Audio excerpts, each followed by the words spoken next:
Hi guys, welcome back to another video of question for you. I hope guys आप सभी बहुत अच्छे होंगे। दोस्तों, आज के वीडियो के अंदर हम बात करेंगे पाई नेटवर्क के बारे में, अभी लेटेस्ट में क्या चल रहा है। और आज मैं आप सभी के लिए 5-6 अपडेट्स लेके आ चुका हूँ, जो कि सारे के सारे अपडेट्स बहुत ज़्यादा ज़रूरी हैं। तो वीडियो को शुरू से आखिर तक देखना। अगर आप हमारे चैनल पे नए हैं, सब्सक्राइब ज़रूर से आप करें और उसके साथ आपको नोटिफिकेशन बेल दिखे तो उसको ऑल पे प्रेस कर दें पाई नेटवर्क के लेटेस्ट अपडेट्स के लिए। और स्क्रीन पे लाइक का बटन है, उस पर आप क्लिक कर दोगे, लाइक हो जाएगा। अभी भी नहीं किया, प्लीज़ क्लिक कर दो, लाइक हो जाएगा, उससे मुझे मोटिवेशन मिलता है। अब हम वीडियो को स्टार्ट करते हैं। सबसे पहले अपडेट के अंदर यहाँ पे आप देखोगे कुछ टेक्निकल चीज़ें शेयर की जा रही है, जिसमें पाई रिजर्व, ठीक है, और टोकन रिजर्व करके लिखा गया है। ये क्या है, इसको मैं आप सभी को बहुत ही डिटेल में, बहुत ही सिंपल तरीके से एक्सप्लेन करने वाला हूँ।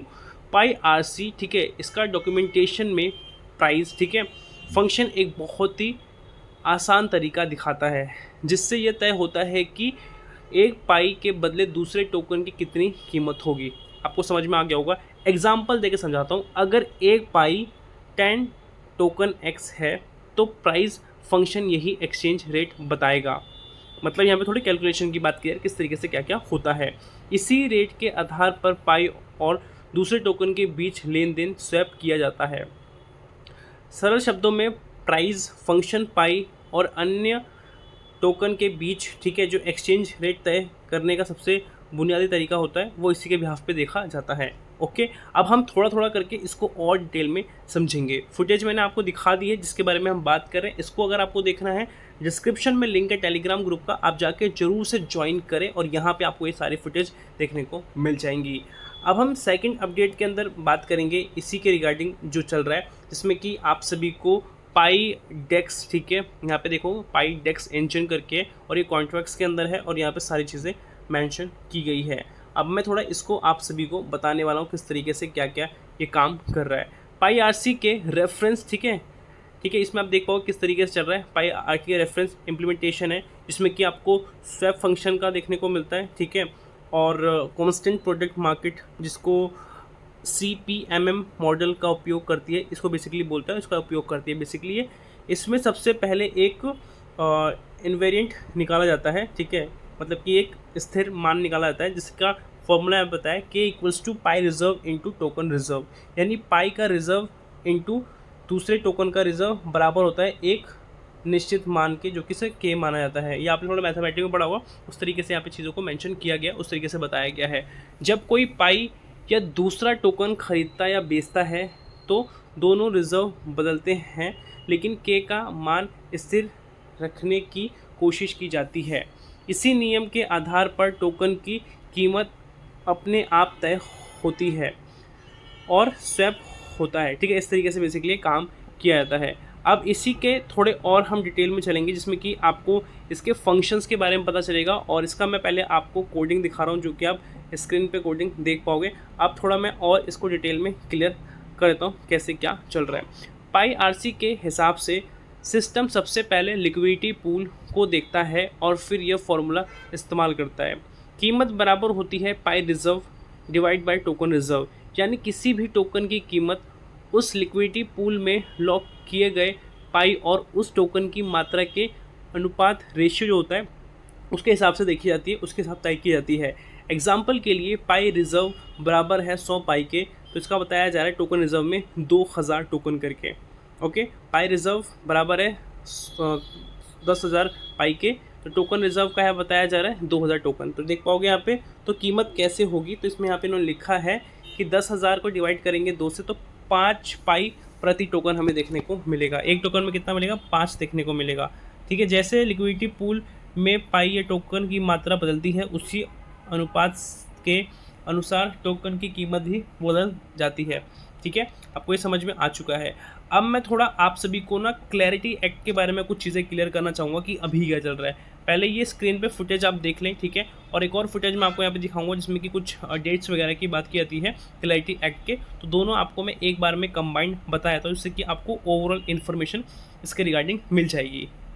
ओके, अमेरिका में क्लैरिटी एक्ट पर काम तेज कर दिया गया है। इसका जो मार्कअप, संशोधन और समीक्षा है वो बुधवार 29 जुलाई को सुबह 10:30 बजे बताया जा रहा है इंटरनेशनल टाइमिंग के हिसाब से।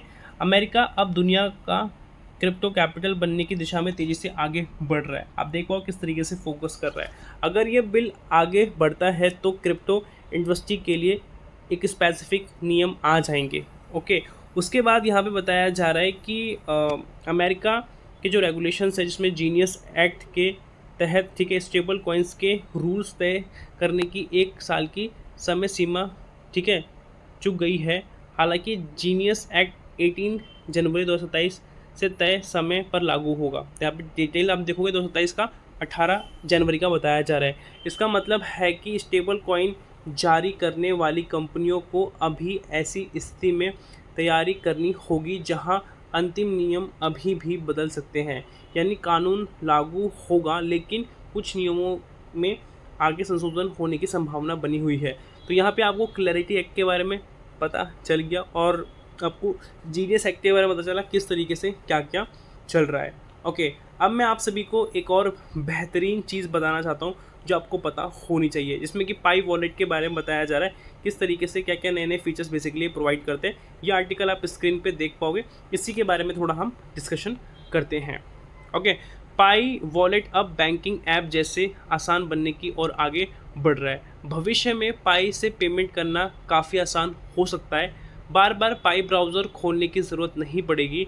संभावित पेमेंट प्रक्रिया पाई कॉमर्स में पे विद पाई चुने, पाई वॉलेट अपने आप खुल जाएगा। स्क्रीन पर ठीक है प्राप्तकर्ता राशि फ़ी या नोट्स दिखाई देंगे। ये वो चीज़ें बताई जाए जो आपको एप्लीकेशन के अंदर देखने को मिलेगा। फेस आईडी या फिंगरप्रिंट से आप देख पाओगे 3 से 5 सेकंड का ट्रांजेक्शन पूरा हो जाएगा। सबसे बड़ा जो डिफरेंस देखने को मिला है, बैंक की तरह किसी केंद्रीय सर्वर पर निर्भर रहने के बजाय पाई वॉलेट आपके फ़ोन में सुरक्षित रखी जो प्राइवेट की है ठीक है उसका फेस आईडी और फिंगरप्रिंट ठीक है इसके बायोमेट्रिक से अनलॉक करने के ट्रांजेक्शन साइज़ के हिसाब से देखेगा, उस हिसाब से काम करेगा। इससे सुरक्षा और ज़्यादा मतलब कि सही हो जाएगी और इससे आपको बहुत ज़्यादा बेनिफिट मिलेगा। आगे की संभावनाएं क्या क्या होती हैं, अलग पाई वॉलेट ऐप ठीक है, पाई ऐप के अंदर ही वॉलेट जोड़ना, पाई ब्राउज़र को और ज़्यादा पावरफुल बनाना, और उसके साथ यहाँ पे लिखा गया है कि पाई वॉलेट ऐसे ऐप्स बेहतर बनाना क्यों चाहता है, इनका मानना क्यों है। तो यहाँ पे लिखा है पाइको टीम पहले भी माइनिंग, ब्राउज़र, केवाईसी और साइन इन जैसे सर्विसेज को अलग अलग ऐप्स मॉडल में विकसित कर चुका है। इसलिए एक ठीक है स्टैंडअलोन पाई वॉलेट बनाना तकनीकी रूप से प्रॉपर तरीके से होना चाहिए और ये बहुत ज़्यादा पावरफुल होगा और बहुत ज़्यादा ईजी होगा। ध्यान दें ये जानकारी पाई वॉलेट के संभावित भविष्य के विकास और समुदाय की जो व्याख्या होती है उसके आधार पर की गई है। किसकी डिपेंडेंसी है वो आपको यहाँ पर समझ में आ रहा है। पाइको टीम ने अभी तक इस सभी फीचर्स की आधिकारिक पुष्टि नहीं करी है, तो कुछ कुछ चीज़ों को लेके अभी पुष्टि नहीं हुई है जो कि आखिरी अपडेट था। बाकी जो अपडेट्स थे उसके रिगार्डिंग आ चुका है तो वो मैंने आपको बता दिया है। तो अभी आप सभी को हमारी वीडियो के थ्रू प्रॉपर इन्फॉर्मेशन मिलती है जिसमें कि पाई नेटवर्क के रिगार्डिंग मैं आप सभी को इन्फॉर्मेशन प्रोवाइड करता हूँ, क्रिप्टो मार्केट के अंदर क्या चल रहा है उसके रिगार्डिंग इन्फॉर्मेशन प्रोवाइड करता हूँ। अगर आपको हमारी वीडियो अच्छी लगे ज़रूर से एक लाइक करना और चैनल को सब्सक्राइब करना, और कुछ पूछना है कॉमेंट्स में पूछ सकते हो। मिलते हैं अगली वीडियो के साथ, तब तक के लिए जय हिंद, वंदे मातरम।